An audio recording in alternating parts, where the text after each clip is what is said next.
Good afternoon and welcome to the Tuesday, September 28, 2021 Public Works Committee meeting. We will start out with roll call and determination of quorum. Evans.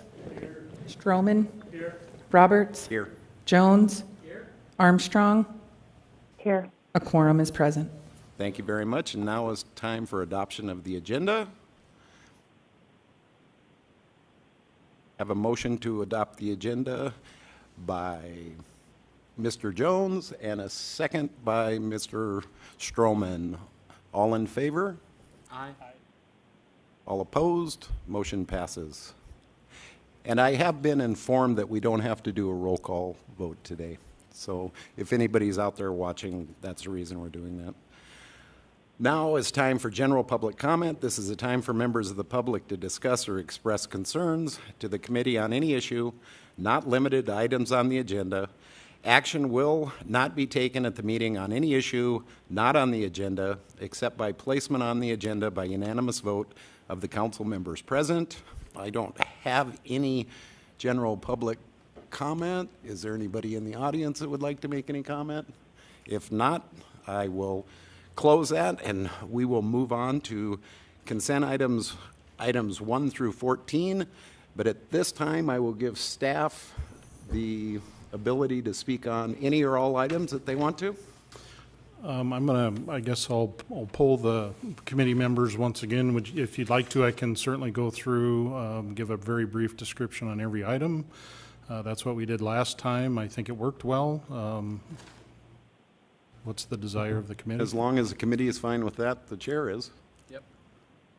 Okay, very good. Let me get going here. Item 2 is a final change order for our annual chip sealing project. Item 3 is a final change order for a small water job that we had over in the West Boulevard area. Item 4, we are in the middle of restudying or remapping, if you will, the Lime Creek area over on the west part of town. This is for additional work that's necessary based on FEMA comments that we get back. We're certainly at the mercy of FEMA reviewers anytime we make a submittal to them, so this is quite common, not unique to Rapid City, but common throughout the country. Item number 6, the professional service agreement to provide cathodic protection for pressure reducing valve on Enchantment Road. This contract and ultimate work out of it will ensure that the underground infrastructure we have at this facility will last the 75-year design life that we expect out of our underground infrastructure these days.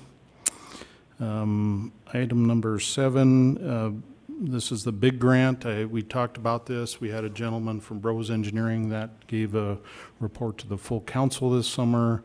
We talked about Chapel Lane Bridge, but this is just another step in the process for us to get a consultant hired and start doing the preliminary engineering on the Chapel Lane Bridge. I know one of the concerns raised at the meeting this summer was how quickly we're going to get to it and how it would impact traffic. So certainly as part of the preliminary engineering effort, access in and out of Chapel Valley area is paramount, and that will be considered. So just want to assure you that that's all being addressed as part of this request.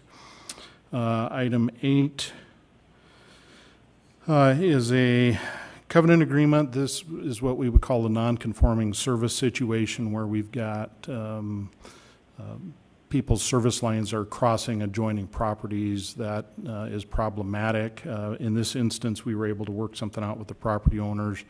There's easements involved, and then the covenant agreement. So there are no surprises in the future when these properties transfer and if there's a service line issue with the properties.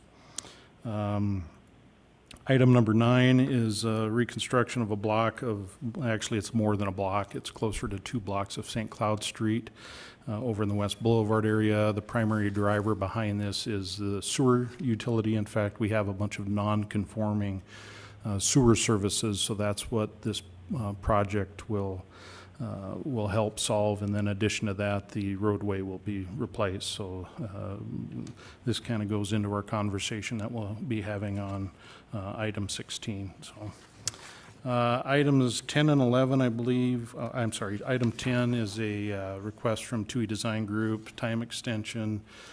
Staff supports this. This is a rule that was written into our, I believe, subdivision ordinance as far as timelines are concerned. So certainly they need more time. We certainly approve of the request. Items 11 and 12 are sidewalk variances. Once again, staff recommends approval of these two items. I believe in both instances there are not any sidewalks anywhere near this proposed development or either proposed development. Item 13 is a request to purchase a spare closed-circuit television. It's the device we use to to camera our sewer mains. We do have a unit. It has been known to break down from time to time, and we certainly need to have redundancy there to be able to respond to emergencies, if there's blockage, or also to help inspect new infrastructure as well. So, and then the last item is a renewal of a contract. This is for snow removal for parking lots that the city owns, primarily in the downtown area. I believe it also includes the parking ramp. So this is just a renewal of the existing contract that we have. I'll stand by for any questions on items 1 through 14. And we have Mr. Jones that has a question. Thank you, Mr. Chair. On item number 14, those businesses there, do they bid for those opportunities to plow, or are they hired by us, or what process is used? Yeah, there was a bid process that occurred, and I don't know the timing right off the top of my head, but in the last year or 3, I'm guessing. So it was competitively bid, and then as part of that contract, there was a clause to renew. Typically, that works certainly in our favor to renew a bid price from prior years. As we know, costs continue to go up, and so this helps hold the line on costs. And have we had satisfactory service from these folks? We do. Okay, thank you. Thank you. Mr. Stroman has a question. Thank you, Chair. Dale, on number 6, the cathodic protection, is that like a retro job there, or was that something that was done during the initial installation, or is this something that's we have to dig up and redo? I believe this is a retro. The term cathodic protection has been around for quite a long time. However, the city of Rapid City, as well as most other, in fact, all communities throughout the country, haven't had a good handle on what corrosion does underground. Certainly the soils in Rapid City are highly variable. So this is an opportunity for us that we believe in this area. We know that the soils are corrosive, and then the criticality of this particular facility, or underground facility, certainly needs to be protected. Okay. And then I have a question on number 9. Sure.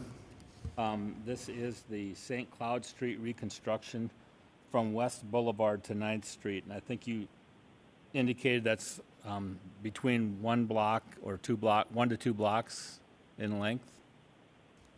Yeah, correct. It's in excess of a block, but less than 2 blocks. So the total amount of work is in that less than 1,000-foot range, I'm guessing. Okay, is there anything extraordinary about that, or is that a pretty standard cost for doing a block and a half of $500,000? Well, it's a standard cost. We aren't upgrading the water. Once again, I said this is a utility-driven project. However, we will have to replace the paving on the street. And in this instance, it's about an even split between sewer funding and street funding. So $275,000 estimated cost as far as the street work is concerned, and then about another $250,000 worth of sewer work. Okay. And I guess one of the reasons I'm interested in that is, as you mentioned, we'd be going on to number 16, which was a discussion about a residential street plan, and I think this kind of illustrates the expense that, we need to up our game as a council if we're going to get some money to fix these streets, money in place for that, because half $500,000 or $250,000 for a block and a half is pretty pricey. So I think that's just kind of a word to my colleagues on the council, is that we need to get creative about funding some of these street repairs, because it's not cheap. And that's all I have. Thank you. Thank you, and if we have no more questions, we will go on to consent items. I will open public comment. I don't believe we have any. I don't think anybody from the audience has any public comment. If you do, step up, and if not, I will close public comment, and we will move on to remove any items from the consent calendar. Does anyone on the dais have anything they want to remove for any more discussion? Or Laura, do you have anything you would like to remove? I'm fine, thank you. Okay, if not, I'll look for a motion. We have a motion to approve from Councilman Evans, a second from Councilman Stroman. All in favor? Aye. All opposed? Motion passes. And we will move on to non-consent items. Items 15 and 16, I will open public comment again. If we have anybody from the audience that would like to speak, we don't, so I will close public comment. And we will move on to item 15, a request to add 7 streetlights to existing poles on South Valley Road. And Councilman Jones, you have the floor. Thank you very much, Mr. Chairman. So this is a project that I've been working on for some time with some of the neighbors out there in that area, and we have now arrived at the spot where it is on the agenda.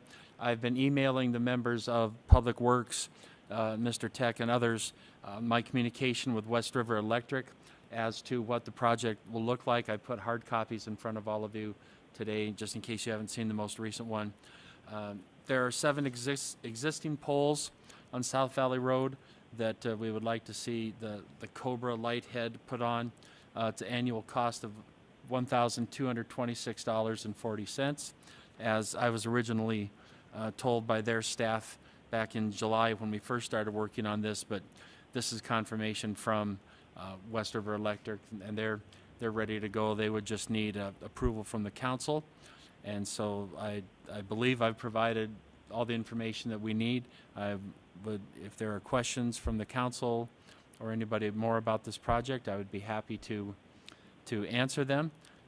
This whole thing started with the development of the Johnson Ranch project and issues originally with speeding on South Valley Road, and we've had many meetings, many discussions about what we can do for the neighbors, for the residents of that area from where the Johnson Road or Johnson Ranch project ends, and then going to the south. And that road has a tremendous history of badness. It's a bad road. It's a narrow road. The residents there are concerned about speeding. They're concerned about visibility. They're concerned about a lot of things. And so this idea of putting in the street lights is supported by the residents out there. I've just kind of been carrying it forward for them. They would like this done to help raise the level of safety for their foot traffic, for bicycles, for driving, etc. out there. And so I am looking for and asking that this group would recommend it for us to take it to the city council at the next meeting. And I'm open for questions.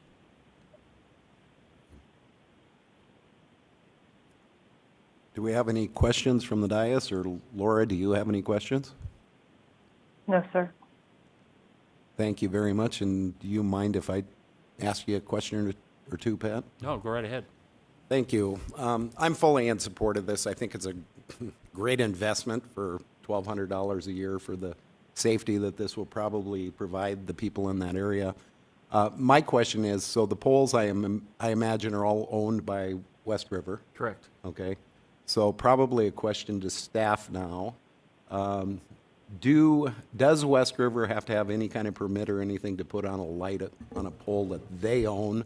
because of the fact that the city is going to be taking over the responsibility of this, at least paying for the electrical in the future.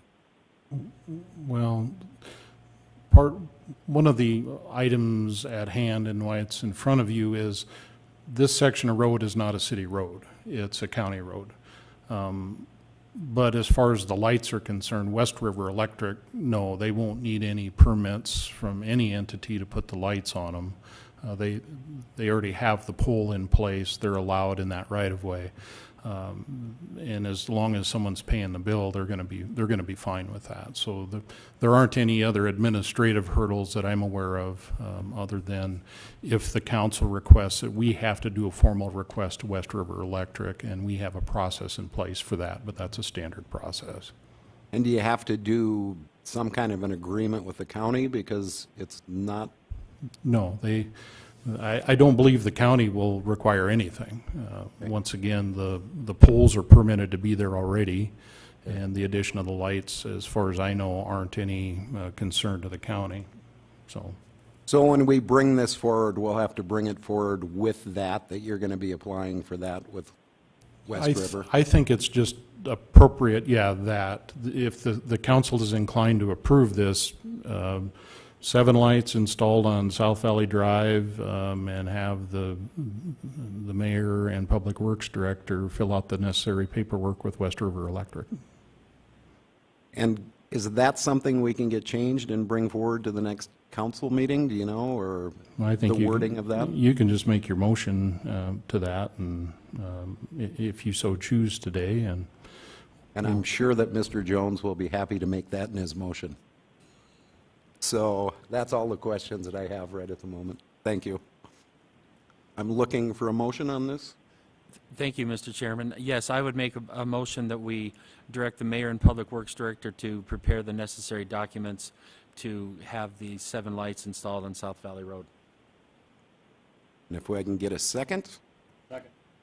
So we have a motion from Councilman Jones and a second from Councilman Stroman to bring this forward to the council on Monday night.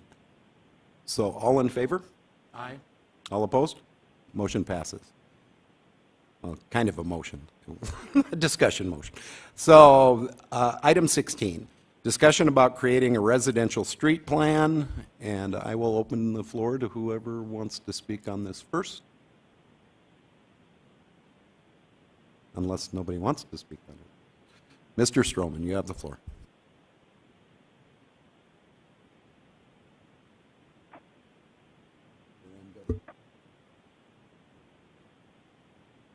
Thank you, Chair.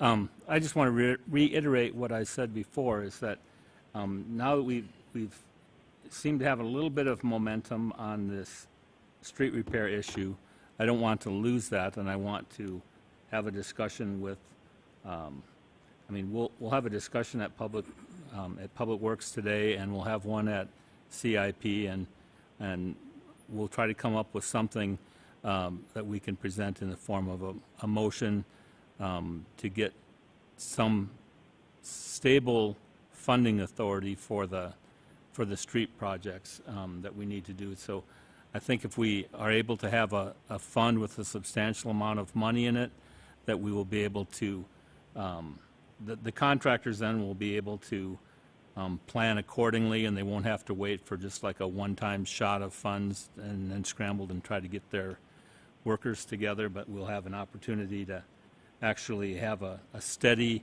plan going forward. And so not only can the city make its preparations, but also the contractors can, and hopefully we can start down that road, no pun intended, of fixing our streets.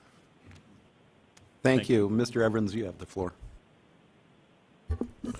Yeah, and talking with Mr. Lehman last week about this, we feel that we've got to figure out a way to make the residential street plan sort of resistant to change by future members of the council and/or the whims of any other committees that come along, because it seems that some items get pushed back year after year after year after year because something always becomes a higher priority. So some sort of division between the residential streets, the arterial streets, has got to be accomplished so that that doesn't keep happening. And we had spoken about the possibility of a committee that might investigate the revisions to our plan and how we would want to formulate a plan using citizen input and members of the council and members of our staff, anybody who feels that they've got a good idea. So I agree with Mr. Stroman. We've got to figure out a way to make it operable, looking ahead rather than always being subject to whim or whimsy or changes depending on the way the wind is blowing. So we'll be formulating probably some committee, and Lance and I are going to be working on that soon. So, thank you. Thank you very much, Mr. Tech. You have the floor now. I can tell you're chomping at the bit.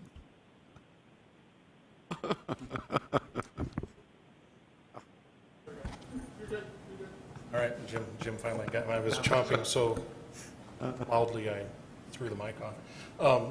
I would like to give this committee an overview of the strategies that we do employ for overall street repair, reconstruction in the city of Rapid City. So if you'll indulge me for a few minutes, I don't have prepared marks, but I could talk about this all day because that's what we do. I guess I'll give you a little background. I came to the city in 2008, and when I came to the city, actually I worked for another road agency prior to that, and we had a very robust pavement management strategy, if you will. So I brought a lot of that with me to the city of Rapid City. Prior to 2008, there was not very clear plans to evaluate our pavements, take appropriate measures to address deficiencies, so on and so forth. So I'll start by saying our practice that we use is a three-prong approach. We have pavement preservation. That is the biggest bang for our buck. That is, if we have a good pavement, we should be doing a treatment to it every decade or so, going in, fixing the small problems, keeping that pavement good so it lasts much, much longer. That is the most cost-effective thing we can do to our pavements. The second strategy that we implement is called what we call rehabilitation. So that is a project where, well, the pavement's failed and it's too far gone to be able to do really anything. If you put a chip seal on it, you're wasting your time. You're throwing money away. So those are the mills and overlays, what we call inlays, and those are what we primarily use on residential streets, and we do that every year throughout town. And then obviously our final thing, which is the most expensive thing, which goes back to item 6 today that Alderman Stroman pulled off, is full reconstruction. That is by and far the most expensive thing that we can do. You know, $500,000 a block or a block and a half, that's quite expensive. To give you some other numbers, we can do for that $500,000, we could do probably close to 10 or 12 blocks of rehabilitation. And then as far as our pavement preservation is concerned, that ends up being just a few $1,000s a block. So that's why we implement those strategies, trying to keep our pavements in good shape. There's an exhibit that I want to show you that may surprise you. People talk about how bad the streets are in Rapid City. Our streets are actually pretty good compared to a lot of communities. We are quite fortunate, and I've said this before, that with the funding that we do have through the CIP, we are at a huge advantage to most other communities that don't have a similar funding mechanism for street improvements. I got a call from the city of Bismarck here, it's been a couple of years ago now, from their Public Works Department saying, how do you folks do residential street work? The only mechanism we have in place in Bismarck are assessments. So if your street's bad, we don't have a sales tax fund, we don't have any other city fund that we can use to reconstruct or repave that street. We have to assess those property owners for the cost of that. And obviously, I shouldn't say obviously, but apparently their state law versus, regarding assessments is similar to South Dakota's, where those people can vote on it. That's not a thing that the city can just go in and do. The citizens that are affected by it can vote on it. And the problem they're having is obviously nobody wants to pay for that. So they can't fix any residential streets in the city of Bismarck is the message that I was told here a few years ago. So City of Rapid City, we're doing quite well. We're going to keep going. We are not stopping. We are not diverting funds from residential streets to arterial streets. It's important that we keep our good streets good. And this exhibit that I want to show you, this was built in AutoCAD, so it's kind of difficult to read, but these are all of the streets that have either been rehabbed or reconstructed in the city of Rapid City since 2009. So as you can see, that's a lot of streets. We've covered a lot of ground. We still have a lot of ground to cover, and we're going to continue to do that. Certainly, we are fiscally constrained, so a big part of the question is, where do we find additional funding opportunities in expanding our street maintenance and street rehabilitation programs, if you will? So people don't like to talk about the assessment process. There are cities throughout South Dakota that do have a maintenance assessment, front footage assessment, that everyone in the city gets assessed that annually, and that's what those cities use to help their streets.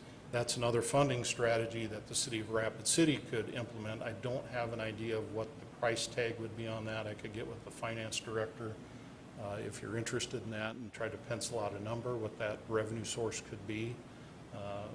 But that's just, Council President Lehman asked us for some recommendations for funding. That's one recommendation. And then certainly any other funding sources that we could get, or revenue sources rather, would be much appreciated by everyone in the community to continue the work that we've done and keep it going. I'll stand for any questions on that item. Thank you very much. Councilman Jones, you have the floor. Thank you, Mr. Chair. One of the things that we have to make sure we do as we work on a street plan is make sure that we have long-term funding in place to go with it. We can't just have a street plan without long-term funding. We may want to consider, as we look at how we take that precious second penny sales tax, and part of that, or the percentage of that, goes towards the CIP, percentage of that goes to vision, and a small part of it goes somewhere else that I don't know. But we may want to consider the ratio of that and how that's split out. We may be able to find ways through that process to create more money for streets ongoing, perpetually, rather than, like Councilman Stroman said, not knowing where we're at financially and just throwing projects out there. So that discussion may need to be part of this, to find, there's not going to be a new pot of money, but if we are wise with how we divvy up what we have now, we may be able to do more. Something for us to think about down the road. Thank you. Councilman Stroman, you have the floor. Thank you, Chair. And I agree with Councilman Jones that is the second cent of the sales tax would be a place where we could look at reallocating some funds. I just have one more question for Dale, if I may.